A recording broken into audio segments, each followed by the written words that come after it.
ঘটনা এক। একদিন রাতে আমি আমার মায়ের সাথে শুয়েছিলাম। হঠাৎ রাত ২টার সময় আমার আম্মু ফিল করে তার আঙ্গুল ধরে কেউ টান দিল। আমার আম্মু মনে করে কোনো পোকা হয়তো। পরদিন রাতে আমার আম্মু সব দরজা জানলা বন্ধ করে, কিন্তু একটি খোলা রাখে বাতাস আসার জন্য।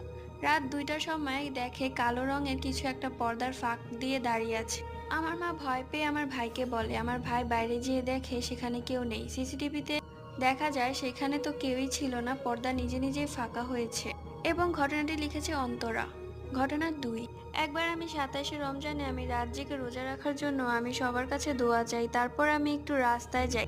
আবার আমাদের বাড়ির উঠানে একটা বড় নিম গাছ আছে। আমি দেখলাম রাস্তায় একটা রিক্সা দাঁড়িয়ে আছে। সেই রিক্সায় কেউ বসে পা দুলাচ্ছে। পা দুটো কালো অন্ধকারে ভালো দেখাচ্ছে না, একটু অবাক হলাম কারণ আমাদের এখানে কারো রিক্সা নাই।